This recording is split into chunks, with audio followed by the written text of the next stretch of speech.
नमस्कार, मारवाड़ी मीडिया आप देख रहे हैं। चलिए एक नजर डाल लेते हैं प्रदेश की दिन भर की तमाम बड़ी खबरों पर। शुरुआत कर देते हैं सबसे बड़ी खबर के साथ। सरकारी विभागों में लंबित चल रही भर्तियों को पूरा करने और नियुक्तियां देने की मांग को लेकर पिछले 3 दिनों से जयपुर में धरना दे रहे बेरोजगार अभ्यर्थियों ने अब गहलोत सरकार की मुश्किलें और ज्यादा बढ़ा दी है। नाराज बेरोजगारों ने 4 विधानसभा सीटों पर होने वाले उपचुनाव में अपने उम्मीदवार उतारने का बड़ा फैसला किया है। एकीकृत बेरोजगार महासंघ ने 4 सीटों पर अपने उम्मीदवारों के नामों की भी घोषणा कर दी है। बेरोजगारों ने सुजानगढ़ से भागीरथ, सहाड़ा से प्रकाश चंद शर्मा, वल्लभ नगर से संवित कंवर और राजसमंद से नंदलाल भील को अपना उम्मीदवार घोषित किया है। बेरोजगार महासंघ ने अपील की है कि आप चाहे हमें वोट मत दीजिए, लेकिन कांग्रेस को हराना जरूरी है। बेरोजगार युवा सरकार से लंबित भर्तियां पूरी करने की मांग कर रहे हैं। इससे पहले भी कई बार बेरोजगार महासंघ की सरकार से वार्ता भी हुई,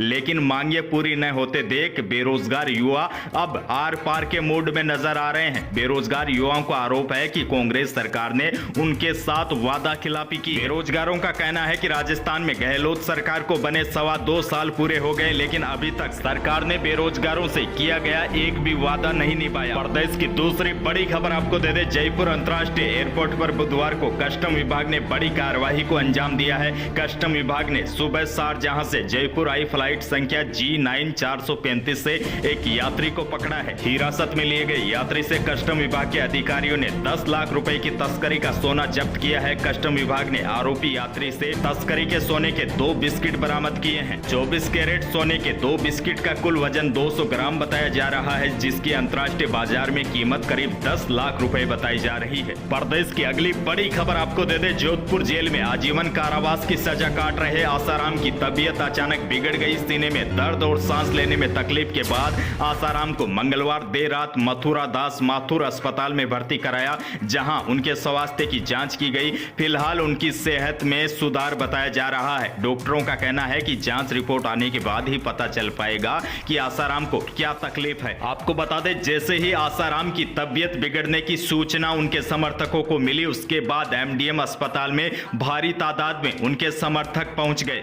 अगली बड़ी अपडेट आपको दे दे। घूसखोरी के आरोप में राजस्थान प्रशासनिक सेवा से निलंबित अधिकारी पिंकी मीणा की शादी में शामिल हुए उसके रिश्तेदार बिना दूल्हे को देखे ही बेरंग लौट गए। दरअसल हुआ कुछ यूं कि जयपुर स्थित जिस रिसोर्ट में उसकी शादी होनी थी, वहां बारात पहुंची ही नहीं, बल्कि दूल्हा और दुल्हन ने गुपचुप तरीके से एक गांव में ही विवाह रचा लिया। गांव के ही कुछ रिश्तेदारों के बीच पिंकी ने 7 फेरे लिए। दरअसल मेहमान रात 10 बजे तक बारात का इंतजार करते रह गए। रात 10 बजे इस बात की फुसफुसाहट तेज हो गई कि बारात राजावास के इस गार्डन में नहीं आएगी। मैरिज गार्डन के गेट भी बंद कर दिए। हालांकि अच्छी बात यह रही कि मेहमानों ने तब तक खाना खा लिया था। मेहमानों को बाद में पता चला कि पिंकी मीणा की शादी उसके गांव चितवाड़ी स्थित उसके घर पर ही होगी। लेकिन आपको यह भी बताते चले, शादी के बाद भी पिंकी की मुसीबतें कम नहीं होगी। 21 फरवरी को पिंकी मीणा को जेल में फिर सरेंडर करना होगा।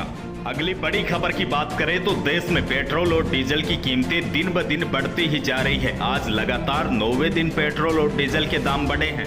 इसके साथ ही देश में सबसे ज्यादा महंगा पेट्रोल श्री गंगानगर में बिक रहा है। यहाँ पावर पेट्रोल की कीमत 103 रुपए प्रति लीटर पहुंच चुकी है। सामान्य पेट्रोल 100 रुपए के पार पहुंच चुका है और सामान्य डीजल यहाँ पर 92.7 रुपए प्रति लीटर तक पहुंच गया है। यानी कि कोरोना से जूझ रही जनता पेट्रोल और डीजल के बढ़ते भाव से परेशान नजर आ रही है। अगली बड़ी खबर आपको दे दे। राज्यसभा सांसद किरोड़ी लाल मीणा का बड़ा बयान सामने आया है। उन्होंने कहा है कि अगर सचिन पायलट का कांग्रेस में दम घुटता है तो भाजपा में उनके लिए सारे दरवाजे खुले हैं। पायलट को हम खुली हवा में सांस लेने का मौका देंगे। तो यही थी प्रदेश की आज की कुछ बड़ी और महत्वपूर्ण खबरें। राजस्थान की बड़ी खबरों से अपडेट रहने के लिए चैनल को आज ही सब्सक्राइब कर लीजिए। धन्यवाद।